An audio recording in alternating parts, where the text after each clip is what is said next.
ప్రభునందు ప్రియమైన ప్రేక్షకులందరికీ శుభములు తెలియచేస్తూ ఉన్నాను. ప్రియులారా, బాగున్నారా? మీరు మీ కుటుంబ సభ్యులందరూ కూడా క్షేమంగా ఉన్నారని నేను విశ్వసిస్తూ ఉన్నాను. గడిచిన కార్యక్రమాలలో అనేకులు మీ యొక్క ప్రార్థన అవసరతలు తెలియపరిచి ఉన్నారు. అలాగనే వాక్యము ద్వారా మీరు బలపరచబడిన రీతిని బట్టి మీ స్పందనను తెలియపరిచి ఉన్నారు. అందును బట్టి నేను దేవుణ్ణి స్తుతిస్తూ ఉన్నాను. ఇదిగో ఈ రీతిగా ఈ సమయంలో మనమందరము కూడా సమావేశపరచబడి వాక్యములో మరోసారి బలపరచబడ్డానికి మనందరికీ దేవుడు అనుగ్రహించిన గొప్ప సమయమును బట్టి దేవుని పరిశుద్ధ నామమును స్తుతిస్తూ, ఘనపరుస్తూ, మహిమపరుస్తూ, ఆరాధిస్తూ మిమ్ములను మీ కుటుంబ సభ్యులను కడవరి కాల సిద్ధపాటు అనే ఈ కార్యక్రమానికి ప్రేమతో హృదయపూర్వకముగా ఆహ్వానిస్తూ ఉన్నాను. ప్రియులారా, ఈ సమయంలో దేవుని యొక్క వాక్యాన్ని మనము ధ్యానించుకుందాం. ప్రకటన గ్రంథములో అనేక సందర్భాల్లో ప్రభువైన యేసుక్రీస్తు అంటున్నాడు, ఇదిగో నేను త్వరగా వచ్చుచున్నాను అని. అవును, ఆయన త్వరలో రానయ్యున్న దేవుడు. ఆయన వచ్చినప్పుడు వధువు సంఘముగా మనమందరము కూడా సిద్ధపరచబడినట్లు, ఆయన వచ్చినప్పుడు మనమందరము ఆయన రాజ్యములో ఎత్తబడినట్లుగా ఈ కార్యక్రమం ద్వారా అనేక రీతులుగా వాక్యము ద్వారా దేవుడు మనల్ని ప్రేరేపిస్తూ ఉన్నాడు, బలపరుస్తున్నాడు, సిద్ధపరుస్తున్నాడు. అందుకొరకై దేవునికి హృదయపూర్వకముగా వందనాలు చెల్లిస్తున్నాను. ఈ సమయంలో దేవుని వాక్యమును ధ్యానించుకుందాం. మత్తయి సువార్త 18వ అధ్యాయము 23వ వచనమును చదువుకుందాం. మత్తయి సువార్త 18వ అధ్యాయము 23వ వచనము. కావున పరలోక రాజ్యము తన దాసుల యొద్ద లెక్క చూచుకొనగోరిన ఒక రాజును పోలియున్నది. ప్రియులారా, గడిచిన కార్యక్రమాల్లో అనేక సందర్భాల్లో పరలోక రాజ్యము దేనితో పోల్చాడో మనము చదువుకున్నాం. అలాగే పరలోక రాజ్యము ఎలా ఉంటుంది, ఈ పరలోక రాజ్యంలో ఎవరు ప్రవేశిస్తారు అనే విషయాలను మనము నేర్చుకున్నాం. ఈ సమయంలో ఈ దినాన ప్రత్యేకముగా పరలోక రాజ్యము ఎలా ఉంటుందనేది మనకు జ్ఞాపకము చేస్తూ ఉన్నాడు. 18వ అధ్యాయము 23వ వచనం చదువుకున్నట్లయితే, పరలోక రాజ్యము తన దాసుల యొద్ద లెక్క చూచుకొనగోరిన ఒక రాజును పోలియున్నది. ప్రియులారా, ఈరోజు అద్భుతమైనటువంటి వాక్యాన్ని మనమందరము కూడా ధ్యానించనై ఉన్నాం. కనుక మన మనోనేత్రములను తెరుద్దాం. దేవుని యొక్క వాక్యాన్ని శ్రద్ధగా విని వాక్యము ద్వారా మనం ఉదక స్నానము చేసుకొని పరిశుద్ధపరచబడిన వారమై, పవిత్రపరచబడిన వారమై ఆయన వాక్యములో బలపడదాం. ఈ సమయంలో మనము ధ్యానిస్తున్న లేఖన భాగం ఏంటంటే, పరలోక రాజ్యము అనేది ఒక రాజుగారు తన దాసుల యొద్ద లెక్క చూచుకొని గోరినట్లుగా ఉంటుందంటున్నాడు. అవును ప్రియులారా, మనందరి రాజు, రాజులకే రాజు అని, ప్రభువులకే ప్రభు అని ఆయన గురించి వాక్యము సెలవిస్తూ ఉన్నది. ప్రియులారా, మనందరి రాజు యేసుక్రీస్తు ప్రభువారు. ఆయన దాసులమైన మనము ఆయన మన యొద్దకు వచ్చినప్పుడు మనందరి లెక్క ఆయన చూచుకొని పోతున్నాడు. ప్రియులారా, అవును, ఆయన రెండవసారి ఈ లోకానికి వచ్చినప్పుడు మనమందరము ఆయన ఎదుట పోగు చేయబడతాం.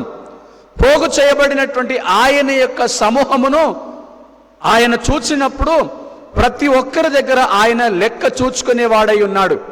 న్యాయపీఠము ఎదుట నీవు నేను నిలబడినప్పుడు మనందరి లెక్క ఆయన చూచుకొని పోతూ ఉన్నాడు. ప్రియులారా, ఆయన మన రాజులకే రాజు, మన ప్రభువులకే ప్రభు. ఆయన రాజుగా ఈ లోకానికి రాబోతున్నాడు. ఆయన వచ్చినప్పుడు పరిశుద్ధులుగా ఉన్న మనమందరము, దేవుని బిడ్డలుగా పిలువబడుతున్న మనమందరము కూడా ఆయన ఎదుట నిలబడ్డప్పుడు, ఆయన సింహాసనం ఎదుట నిలబడ్డప్పుడు ఆయన మనందరి లెక్కను చూచుకొనబోతూ ఉన్నాడు. ప్రియ సంగమా, కడవరి కాలములో జీవించుచున్న క్రైస్తవ సహోదరి సహోదరులారా, ఇదిగో నీ లెక్క నా లెక్క ఆయన చూచుకొనబోతూ ఉన్నాడు. ఆయన మన లెక్క చూడబోతూ ఉన్నప్పుడు ఆ లెక్క ఎలాంటిదిగా ఉండబోతుందో ఒక్కసారి మనము పరిశీలన చేసుకుందాం. అది భయంకరమైనదైతే మనము విడిచిపెట్టబడతామన్న విషయాన్ని జ్ఞాపకము చేసుకోవాలి. ఆ లెక్కలో నుంచి మనము తప్పించుకోలేము. ప్రియులారా, మన లెక్క ఆయన చూచినప్పుడు అది సరిచూడబడాలి. ఆ లెక్క సరి అయినదై ఉండాలి. ఒకవేళ ఆ లెక్క విషయములో ఏదైనా తారతమ్యం వచ్చినప్పుడు, ఏదైనా తేడా వచ్చినప్పుడు ఇదిగో నీవు నేను విడిచిపెట్టబడతాము, మనము చేస్తున్న ఈ భక్తి వ్యర్థమైపోతుంది అనే విషయాన్ని ఈరోజు మనము జ్ఞాపకం చేసుకోవాలి. మనందరి లెక్క ఒక రోజున ఆయన చూడబోతున్నాడు. నేను త్రాసులో పెట్టి చూసినప్పుడు నువ్వు ఎక్కువగా ఉంటున్నావా తక్కువగా ఉంటున్నావా అనేది ఈరోజు ఈ కార్యక్రమం ద్వారా నీవు గ్రహించాలి, గమనించాలి. ఈ కార్యక్రమాన్ని వీక్షిస్తున్న ఏ ఒక్కరు కూడా ఆయన వచ్చినప్పుడు విడిచిపెట్టబడకూడదని మరి శ్రేష్టమైన వర్తమానమును మన దగ్గరికి తీసుకొని వచ్చి మనలను వాక్యము ద్వారా శ్రేష్టమైనటువంటి తన బిడ్డలుగా చేర్చుకొనబోతున్నాడు. ప్రియులారా, అయితే చూద్దామా? పరలోక రాజ్యము తన దాసుల ఎదుట లెక్క చూచుకొనబోయే ఒక రాజును పోలి ఉన్నది. అయితే ఎలా ఉన్నదో చూద్దాం. అతడు లెక్క చూచుకొన మొదలు పెట్టినప్పుడు అతనికి 10,000 తలాంతులు అచ్చి ఉన్న ఒకడు అతని యొద్దకు తేబడెను. ఏంటండి? 10,000 తలాంతులు. అతనికి 10,000 తలాంతులు అచ్చి ఉన్న ఒకడు అతని యొద్దకు తేబడ్డాడు. ఆ రాజుగారు దాసులందరినీ పిలిచినప్పుడు అందులో నుంచి ఒకడు తేబడ్డాడు. ఆ దాసుని లెక్క చూసినప్పుడు ఆ దాసుడు ఎలాంటి వాడంటే చూడండి, అతనికి 10,000 తలాంతులు అచ్చి ఉన్న ఒకడు తేబడ్డాడు. అప్పు తీర్చుటకు వాని యొద్ద ఏమీ లేనందున వాని యజమానుడు వానిని, వాని భార్యను, పిల్లలను, వానికి కలిగిన యావత్తును అమ్మి అప్పు తీర్చవలనని ఆజ్ఞాపించెను. కాబట్టి ఆ దాసుడు అతని ఎదుట సాగిలపడి మ్రొక్కి, నా ఎడల ఓర్చుకొనుము, నీకు అంతయు చెల్లింతునని చెప్పగా ఆ దాసుని యజమానుడు కనికరపడి వానిని విడిచిపెట్టి వాని అప్పు క్షమించెను. చూసారా అండి? ఒక దాసుడు తేబడ్డాడు. తేబడినటువంటి ఆ దాసుని లెక్క చూస్తున్నప్పుడు ఆయన ఎలాంటి వాడిగా ఉన్నాడు? ఆయన క్షమింపబడినటువంటి వాడిగా ఉన్నాడు. కారణం ఏంటయ్యా అంటే వాడు వచ్చి సాగిలపడి మ్రొక్కి, నా ఎడల ఓర్చుకొనుము, నీకు అంతయు చెల్లింతునని చెప్పగా ఆ యజమానుడు కనికరపడి వానిని విడిచిపెట్టి వాని అప్పు క్షమించెను. అయితే ఇప్పుడు వీడేం చేస్తున్నాడు? అయితే ఆ దాసుడు బయటికి వెళ్ళి తనకు 100 దేనారములు అచ్చియున్న తన తోడి దాసులలో ఒకనిని చూచి వాని గొంతు పట్టుకొని, నీవు అచ్చియున్నది చెల్లింపుమనెను. అందుకు వాని తోడి దాసుడు సాగిలపడి, నా ఎడల ఓర్చుకొనుము, నీకు చెల్లింతునని వానిని వేడుకొనెను గాని వాడు ఒప్పుకొనక అచ్చియున్నది చెల్లించు వరకు వానిని చెరసాలలో వేయించెను. ప్రియులారా, ఇక్కడ మనం గమనించినట్లయితే 24వ వచనంలో రాయబడింది, ఆ దాసుడు ఎలాంటి వాడు అంటే వాడు ఈ రాజుగారి దగ్గర 10,000 దేనారములు అచ్చి ఉన్నాడు. అంటే 10,000 రూపాయల అప్పు ఉన్నాడు అనుకుందాం. అయితే వాడు అంటున్నాడు, సాగిలపడి మ్రొక్కి నమస్కారం చేసి బ్రతిమిలాడుతూ అంటున్నాడు, అయ్యా నా ఎడల ఓర్చుకొనుము, నేను నీకు చెల్లించదను, నా ఎడల ఓర్చుకొనుము అని అన్నప్పుడు యజమానుడు వానిని, వాని భార్యను, పిల్లలను, వానికి కలిగిన యావత్తును అమ్మి అప్పు తీర్చవాలనని ఆజ్ఞాపించాడు. నువ్వు నాకు 10,000 రూపాయలు అప్పుగా ఉన్నావు కాబట్టి నిన్ను, నీ భార్యను, నీ కలిగిన సమస్తమును అమ్మివేసి నీ అప్పును నేను తీర్చివేస్తాను అంటే ఆ దాసుడు మొరపెట్టుకుంటున్నాడు, సాగిలపడి మ్రొక్కి అడుగుతున్నాడు, అయ్యా నా ఎడల ఓర్చుకొనుమయ్యా, నన్ను క్షమించుమయ్యా, నేను తప్పక ఖచ్చితముగా నీ అప్పును చెల్లించదనయ్యా అని మ్రొక్కుకొనిన విధానమును బట్టి, వేడుకొనిన విధానమును బట్టి ప్రియులారా, ఆ రాజుగారు ఆ దాసుని మీద కనికరపడి ఆ దాసుని యొక్క అప్పును క్షమించాడు. అయితే ఈ దాసుడు బయటికి వెళ్ళినప్పుడు తనకు 100 దేనారములు అచ్చి ఉన్నటువంటి, అనగా 100 దేనారములు అప్పు ఇయ్యవలసినటువంటి ఒక వ్యక్తిని పిలిపించుకొని అంటాడు, వానిని చూచి అంటాడు, వాని గొంతు పట్టుకొని, నాకు చెల్లించవలసినది ఇప్పుడే చెల్లించుము, లేని ఎడల ఇదిగో ఒకవేళ నువ్వు చెల్లించకపోయినట్లయితే నేను చెరసాలలో వేస్తాను అని కూడా అంటున్నాడు ప్రియులారా. అయితే తనకు ఎవరైతే 100 దేనారములు అప్పుగా ఉన్నాడో ఆ వ్యక్తి అంటున్నాడు, సాగిలపడి మ్రొక్కి బ్రతిమలాడుతున్నాడు, విజ్ఞాపన చేస్తున్నాడు, విన్నపము చేస్తున్నాడు. ఏంటంటే, అయ్యా నా ఎడల ఓర్చుకునమయ్యా, నీకు నేను ఇవ్వవలసినది మొత్తం ఇస్తానయ్యా, నా మీద కొంచెం కనికరము చూపించండి అయ్యా, నన్ను క్షమించండి అయ్యా అని బ్రతిమలాడితే ఈ దాసుడు అంటాడు, ప్రియులారా, ఇదిగో వీడు నాకు ఇవ్వవలసినది ఇయ్యలేదు, వీడు నా అప్పు తీర్చేంత వరకు వీనిని చెరసాలలో వేయించండి అని. అయితే ప్రియులారా, అంత మాత్రమే కాదు, తనకు 100 దేనారములు అచ్చి ఉన్నటువంటి ఆ వ్యక్తిని తీసుకొని వెళ్ళి ఆ దాసుడు చెరసాలలో వేయిస్తాడు. 31వ వచనం మనం చదువుకుంటే, కాగా వాని తోడి దాసులు జరిగినది చూచి మిక్కిలి దుఃఖపడి వచ్చి జరిగినదంతయు తన యజమానునకు వివరముగా తెలిపిరి. అప్పుడు యజమానుడు ఏమంటున్నాడు? వాని యజమానుడు వానిని పిలిపించి, చెడ్డ దాసుడా, నీవు నన్ను వేడుకొంటివి గనుక నీ అప్పంతయు క్షమించి తిని, నేను నిన్ను కరుణించిన ప్రకారము నీవును నీ తోడి దాసుని కరుణింపవలసి ఉండెను కదా అని వానితో చెప్పెను. అందుచేత వాని యజమానుడు కోపపడి తనకు అచ్చి ఉన్నదంతయు చెల్లించు వరకు బరచువారికి వానిని అప్పగించెను. చూసారా అండి ఎంత దారుణమో? యజమానుడు దాసుల యొద్దకు వచ్చి ఒక్కొక్కరి లెక్క చూసుకుని పోతా ఉంటే, మొదటిగా తేబడినటువంటి దాసుడు, ఇదిగో అయ్యా నేను నీకు 10,000 రూపాయలు అప్పు తీర్చాలి, దయతో నన్ను క్షమించుమని ఆ యజమానుడి దగ్గర క్షమాపణ కోరుకొని క్షమింపబడి వెళ్ళిపోయినటువంటి ఆ దాసుడు తనకెవరైతే అప్పు ఇయ్యవలసి ఉన్నదో వారి ఎడల కఠినముగా ప్రవర్తించాడు, వారి ఎడల క్రూరముగా ప్రవర్తించాడు, వారి ఎడల దయా దాక్షిణ్యములు లేకుండా, కనికరం అనే గుణలక్షణము లేకుండా వారి ఎడల ప్రవర్తించడమే కాకుండా వారిని చెరసాలలో వేయించాడు ఆ యొక్క దాసుడు.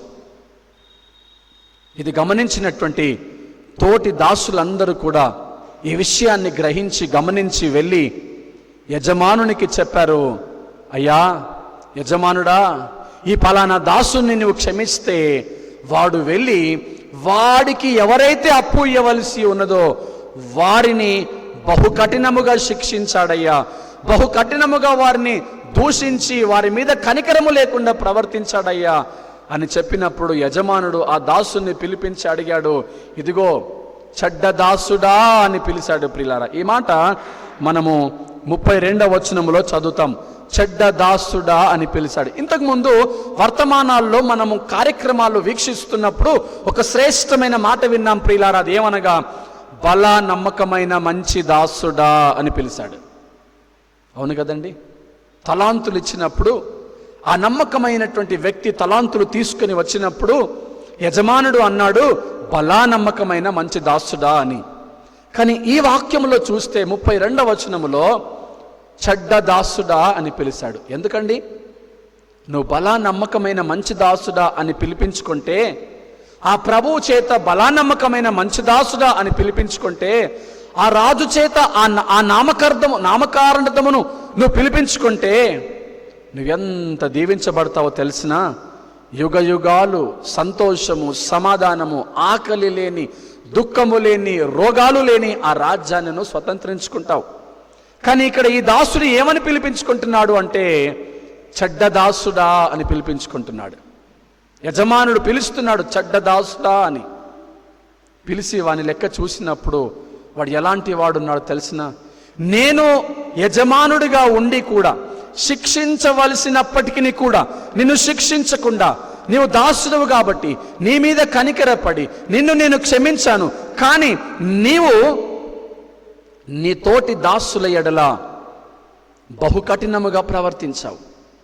కఠినముగా నీవు వారి యొక్క అప్పును క్షమించకుండా వాడిని చెరసాలలో వేయించావు. ఇది న్యాయమా? నేను నిన్ను క్షమించిన ప్రకారము నీవు కూడా నీ తోటి దాసుని క్షమించవలసి ఉండెను కదా అని మాట్లాడి ఏమంటున్నాడో చూస్తారా? 35వ వచనములో, మీలో ప్రతివాడును తన సహోదరుని హృదయపూర్వకముగా క్షమింపని ఎడల నా పరలోకపు తండ్రియు ఆ ప్రకారమే మీ ఎడల చేయుననెను. ఆమేన్.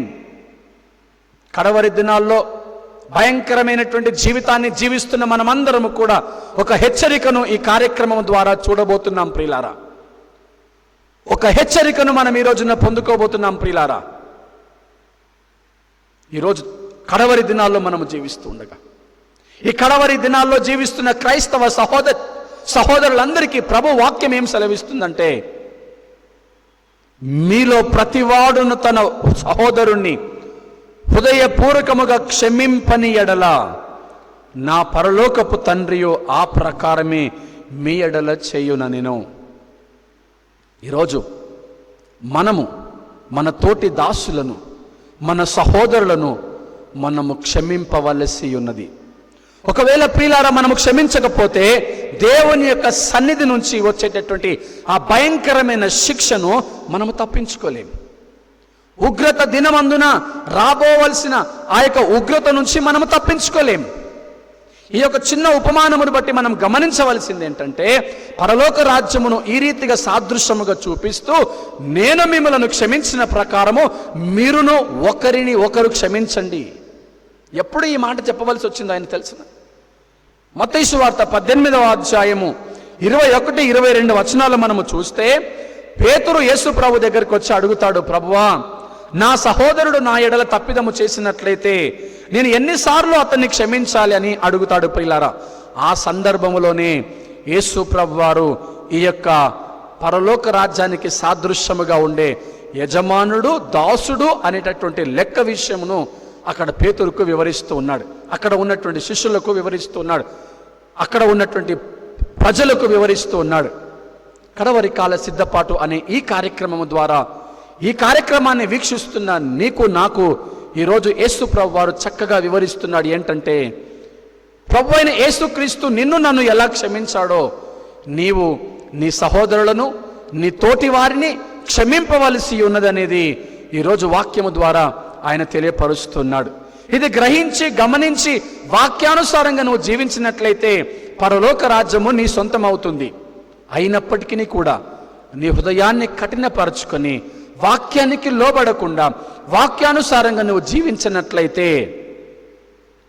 చెడ్డదాసుడా అని పిలిపించుకోవడమే కాదు, కానీ దేవుని చేత నీవు మరి ఆయన రాజ్యం వచ్చినప్పుడు విడిచిపెట్టబడతావు, దేవుని చేత దూషింపబడతావు, క్షమాపణ పొందుకోలేవు అనే విషయాన్ని ఈరోజు నువ్వు గమనించవలసిందిగా ప్రభు ప్రేమను బట్టి నేను మీకు తెలియపరుస్తూ ఉన్నాను. మనం గమనించినట్లయితే లూకా సువార్త 6వ అధ్యాయము 38వ వచనములో చూసినప్పుడు అక్కడ యేసు ప్రభు వారు మాట్లాడుతున్నటువంటి మాట, లూకా సువార్త 6వ అధ్యాయము 38వ వచనమును, క్షమించుడి అప్పుడు మీరు క్షమింపబడుదురు. ఎంత అద్భుతమైన మాట చూసారండి. ఈ మాట ప్రభు అయిన యేసుక్రీస్తు మాట్లాడుతున్నాడు. క్షమించుడి అప్పుడు మీరు క్షమింపబడుదురు. ప్రియ సహోదరి సహోదరులారా, ఈ కార్యక్రమము విలువైనది, ఈ కార్యక్రమము శ్రేష్టమైనది, ఈ కార్యక్రమము ప్రాముఖ్యమైనది. ప్రభు సెలవిస్తూ ఉన్నాడు, మీరు క్షమించండి అప్పుడు మీరు క్షమింపబడుతారు. మత్తయి సువార్త, మరి మత్తయి సువార్తలో మనము చూసినట్లయితే ఆయన 6వ అధ్యాయములో 9వ వచనము నుంచి రాయబడింది, పరలోకమందున్న మా తండ్రి మీ నామము పరిశుద్ధపరచబడునుగాక అనే ఈ మాటలో మనము గమనించినట్లయితే 12వ వచనములో అంటాడు, మా రుణస్థులను మేము క్షమించి ఉన్న ప్రకారము మా రుణములను క్షమింపుము. మనందరము మన అనుదిన జీవితములో చేసేటటువంటి మన యొక్క ప్రార్థన, ప్రతి ఆరాధన కార్యక్రమములో, ప్రతి సందర్భములో మనము చేస్తాము, పరలోకమందున్న మా తండ్రి మీ నామము పరిశుద్ధపరచబడునుగాక అని ఒక ఆనవాయితీగా, ఒక సాంప్రదాయముగా, ఒక పద్ధతిగా, ఒక ఆచారముగా యేసు ప్రభు మనకు నేర్పించిన ఒక ప్రార్థన విధానముగా మనందరము మన యొక్క అనుదిన జీవితములో లేదా సంఘ కార్యక్రమాల్లో మనము చేసే ప్రార్థన, మా రుణస్థులను మేము క్షమించి ఉన్న ప్రకారము మీరును మా రుణములను క్షమించుడి అని మనము ప్రార్థన చేస్తున్నాము కదా సహోదరి సహోదరుడా. మన యొక్క దైనందిన జీవితంలో మన అనుదిన జీవితంలో మనము క్షమాపణ అనే గుణము మనము కలిగి ఉన్నామా? మన సహోదరులను, మన సంఘస్థులను, మన తోటి వారిని, మన తోటి విశ్వాసులను, మన ఇరుగు పొరుగు వారిని మనము క్షమించగలుగుతున్నామా? పేతురికి బహుశా ఈ అలవాటు లేదేమో. అందుకే యేసు ప్రభు దగ్గరికి వచ్చి అడుగుతాడు, అయ్యా నా సహోదరుడు నా ఎడల మాటి మాటికి తప్పు చేస్తున్నాడయ్యా, ఎన్నిసార్లు నన్ను క్షమించమంటావు? ప్రభు చెప్పకని చెప్పాడు, నీ జీవిత కాలమంతయు నువ్వు అతనిని క్షమించాలి. కారణం ఏంటంటే ఆయన మనకు ఒక పరలోకపు ప్రార్థన నేర్పించాడు, ఒక ప్రార్థన పద్ధతిని నేర్పించాడు, ఒక ప్రార్థన క్రమశిక్షణ నేర్పించాడు, ఒక ప్రార్థన అలవాటు నేర్పించాడు. అది ఏంటో తెలిసినా, మీ రుణస్థులను మీరు క్షమిస్తే నేను మీ రుణములను క్షమిస్తాను. ఒక ప్రశ్న వేసుకుందామా? మనము మన యొక్క రుణస్థులను క్షమిస్తున్నామా? క్షమించకుండానే వచ్చి అయ్యా మా రుణములు క్షమించుము అంటే ఆయన మన రుణములను క్షమించగలడా? ఆలోచించండి ప్రియ ప్రేక్షక సహోదరి సహోదరులారా. మనము నేర్చుకోవలసింది క్షమించే గుణం. అందుకే లూకా సువార్త 6వ అధ్యాయం 38లో ఆయన ఖచ్చితంగా చెబుతూ ఉన్నాడు, క్షమించుడి అప్పుడు మీరు క్షమింపబడుదురు. ఆమేన్. ప్రతి క్రైస్తవుడు నేర్చుకోవలసినటువంటి శ్రేష్టమైన గుణం, శ్రేష్టమైన అలవాటు, శ్రేష్టమైన ఒక పద్ధతి. మీరు క్షమించండి, అప్పుడు మీరు క్షమింపబడుతారు. ఏ భేదము లేదు. అందరూ పాపము చేసి దేవుడు అనుగ్రహించే ఆ వరమును పొందుకోలేకపోతున్నారు. ఏ భేదము లేదు ప్రియులారా.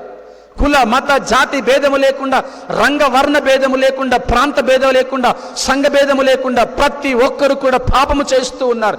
నీ పాపములు నా పాపములు క్షమించబడాలి అంటే, నీవు నేను కనికరమును పొందుకోవాలి అంటే, ఆయన ఎదుటికి నువ్వు వచ్చినప్పుడు, ఆయన సింహాసనం ఎదుటికి నువ్వు వచ్చినప్పుడు నువ్వు క్షమించబడాలి అంటే ముందుగా నువ్వు చేయవలసింది నీ సహోదరులను నువ్వు క్షమించాలి.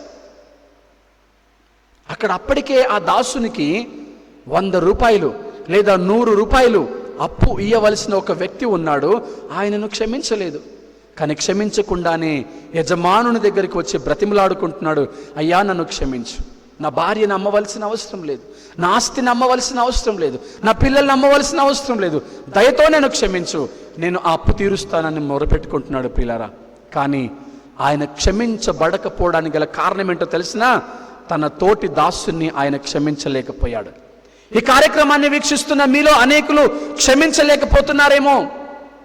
మీ సహోదరుల్ని కానీ, మీ తోటి విశ్వాసుల్ని కానీ, మీ తోటి దాసుల్ని కానీ, మీ పక్క వారిని కానీ, ఇరుగు పొరుగు వారిని కానీ మీరు క్షమించలేకపోతున్నారేమో.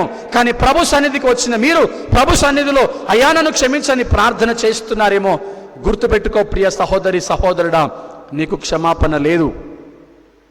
క్షమించబడకపోతే నీకు పరలోక రాజ్యములో స్థానము లేదు. నువ్వు క్షమించబడాలి, నువ్వు క్షమించబడాలి.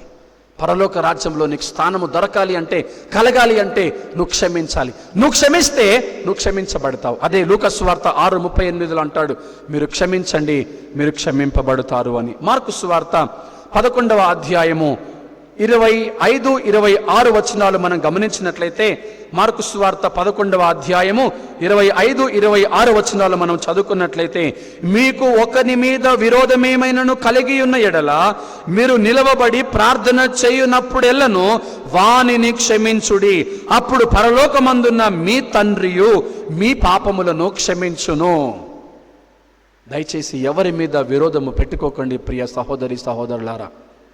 మనము జీవిస్తున్నది భయంకరమైనటువంటి కాలములలో, మనము జీవిస్తున్నది భయంకరమైనటువంటి దినాలలో. కడవరి దినములు ఇవి. ప్రేమలు చల్లారిపోయి, పాపము పెరిగిపోయి, అక్రమము విస్తరిస్తున్నటువంటి ఈ దినాలు ప్రియులారా. అవును, ప్రేమలు కరువైపోతున్నాయి. ఎవరిని ప్రేమించలేని క్రైస్తవ్యంలో మనమున్నాం, అంధకారములో మనమున్నాం, ఒక ముసుగులో మనమున్నాం. మన మనోనేత్రాలు తెరవబడటము లేదు. క్షమించకుండా పగబెట్టుకుంటూనే ప్రభు సన్నిధికి వస్తూ ప్రార్థన చేస్తున్న నీవు నేను ఈరోజు గమనించవలసిన ఒక విషయం ఏంటంటే, నీకు క్షమాపణ లేదు. పరలోకపు తండ్రి నిన్ను క్షమించకపోతే పరలోక రాజ్యంలో నీకు స్థానము దొరుకునా?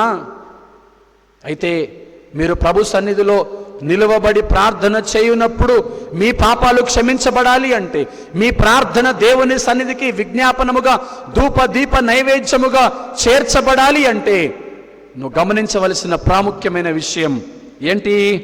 మీరు నిలబడి ప్రార్థన చేయునప్పుడు ఎవరి మీదైతే మీకు విరోధం ఉన్నదో వారిని మీరు క్షమించండి. ప్రియ పరలోకపు తండ్రి, నా సహోదరుడు నా ఎడల తప్పిదము చేశాడు, తెలుసో తెలియకనో నా ఎడల తప్పిదము చేశాడు, నా మీద అబద్ధ సాక్ష్యము మోపాడు, నా గురించి చెడుగా మాట్లాడుతున్నాడు, నా మీద నిందలేశాడు, ఆయనను నువ్వు క్షమించుమని నేను ప్రార్థిస్తున్నాను అయ్యా అని నువ్వు ప్రార్థించు. అది నీకు క్షేమం, అది నీకు ఆశీర్వాదం. నువ్వు క్షమిస్తే నువ్వు దేవుని క్షమాపణను పొందుకుంటావు. నువ్వు క్షమిస్తే దేవుని కనికరమును నువ్వు పొందుకుంటావు. ఆయన నిన్ను క్షమించినప్పుడు, ఆయన నీ మీద కనికర పడ్డప్పుడు ఆ పరలోకపు యజమానుడు, ఆ పరలోకపు రాజు, ఆ పరలోకపు తండ్రి నిన్ను క్షమించి ఆ పరలోక రాజ్యానికి నిన్ను ఆహ్వానిస్తాడు. సాక్షాత్తు దేవదూతలు ఆ గుమ్మము ఎదుట నిలబడి ఒక ప్రాముఖ్యమైనటువంటి ఘనమైన స్వాగతాన్ని ఆ పరలోక రాజ్యం వైపుగా నీకు అందిస్తారు. ప్రియులారా, ఇది మర్చి మన విశ్వాసాన్ని మనం పాడు చేసుకుంటున్నామేమో, మన భక్తిని మనం పాడు చేసుకుంటున్నామేమో. చిన్న చిన్న విషయాలు ప్రియులారా, పరలోక రాజ్యాన్ని స్వతంత్రించుకోవటానికి క్రైస్తవులుగా, దేవుని బిడ్డలుగా, రక్షణ పొందుకున్న రక్షింపబడిన వారిగా చిన్న చిన్న విషయాల్లో మనం పడిపోతున్నాం, చిన్న చిన్న విషయాల్లో మనం తప్పిపోతున్నాం. కనుకనే మన కొరకు కడవరి కాల సిద్ధపాటు అనే ఈ శ్రేష్టమైన ఆధ్యాత్మిక కార్యక్రమాన్ని ప్రభు ఏర్పాటు చేశాడు. హల్లెలూయా, దేవునికి స్తోత్రం. నేను మర్మాలు చెప్పట్లేదు, గూఢమైన అర్థాలు మీకు చెప్పట్లేదు, కానీ చిన్న చిన్న విషయాల్లో మన అనుదిన జీవితంలో మనం ఎక్కడ పడిపోతున్నామో, ఎక్కడ తప్పిపోతున్నామో, ఎక్కడ విడిచిపెట్టబడిపోతున్నామో, ఎక్కడ మనం పాపము చేస్తున్నామో మనల్ని హెచ్చరించడానికి దేవుడు అల్పుడిగా, అయోగ్యుడిగా ఉన్న నన్ను నిలబెట్టుకొని మీతో మాట్లాడుతున్నాడు. ప్రియ సహోదరి సహోదరుడా, హృదయాలు తెరిచి వాక్యానికి లోబడదాం, వాక్యానికి మనల్ని మనము సమర్పించుకుందాం. ఇంకొక వాక్యాన్ని మనం చూసినట్లయితే ఎఫెసీలకు రాసినటువంటి పత్రిక 4వ అధ్యాయము 32వ వచనాన్ని మనము చదువుకుందాం. ఎఫెసీలకు రాసినటువంటి పత్రిక 4వ అధ్యాయము 32వ వచనం.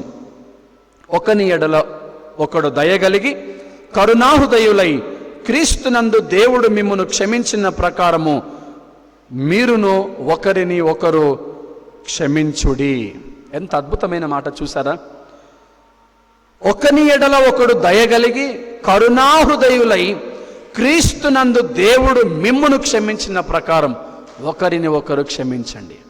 మనము దయగలిగి ఉండాలి, కరుణాహృదయులై ఉండాలి.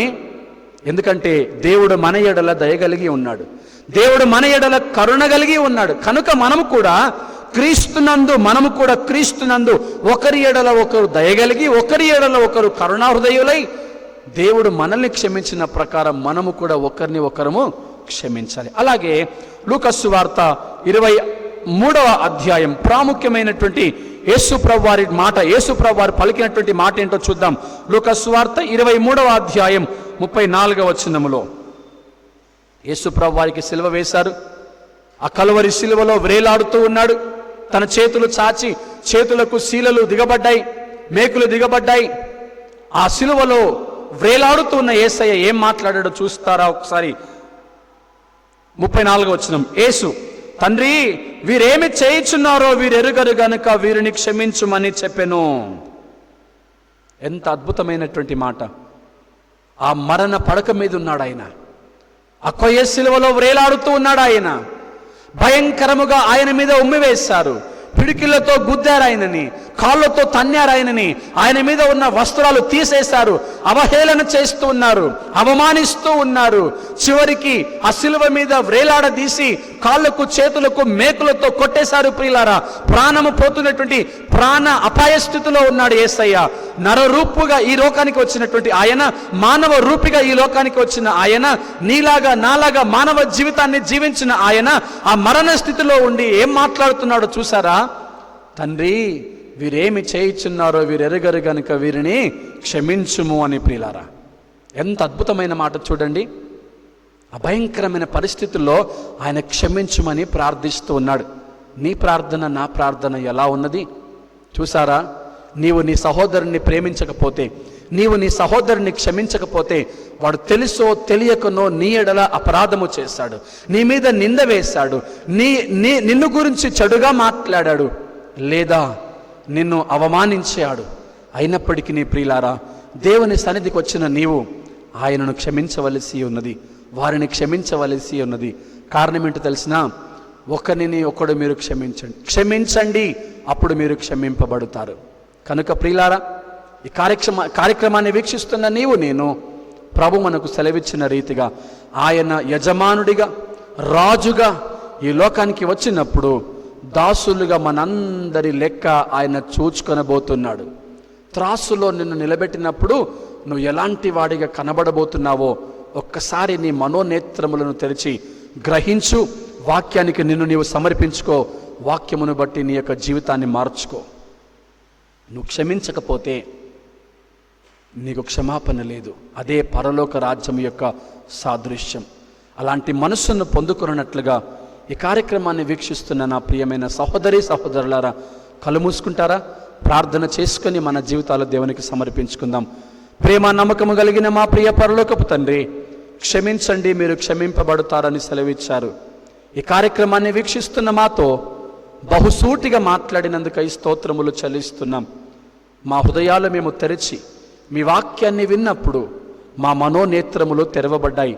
ఎక్కడ మేము పాపము చేస్తున్నామో, ఎక్కడ మేము పడిపోతున్నామో, ఎక్కడ మేము దిగజారిపోతున్నామో ఈరోజు మీరు మాతో మాట్లాడినందుకై స్తోత్రములు ప్రభువా. దయచేసి మమ్మలను క్షమించండి. మేము మా తోటి విశ్వాసులను, మా తోటి వారిని, మా యొక్క సహోదరులను, మా ఇరుగు పొరుగు వారిని క్షమింపవలసి ఉన్నది. ఆ గుణమును, ఆ అలవాటును మాకు దయచేయమని, నేర్పించమని మేము ప్రార్థిస్తున్నాం. ఈ కార్యక్రమాన్ని వీక్షిస్తున్న ప్రియ సహోదరి సహోదరులందరినీ ఆశీర్వదించండి. వారి అక్కరలు తీర్చండి, వారి అవసరతలు తీర్చండి, వారి ప్రార్థన విజ్ఞాపనలకు సమాధానము దయచేయండి. ప్రత్యక్షంగా పరోక్షంగా ఈ కార్యక్రమానికి సహకారం అందిస్తున్న ప్రతి ఒక్కరిని పేరు పేరుగా దీవించమని ప్రార్థిస్తున్నాం. ఎవరు ఏ అక్కర్లను బట్టి, అవసరతలను బట్టి ప్రార్థిస్తున్నారో వారందరి అవసరతలు, అక్కర్లు తీర్చి మీరే మహిమ పొందుకొనిమని యేసు క్రీస్తు పరిశుద్ధమైన నామములో ప్రార్థించి అడిగి వేడుకొని పొందియున్నాము పరమ తండ్రి. ఆమేన్.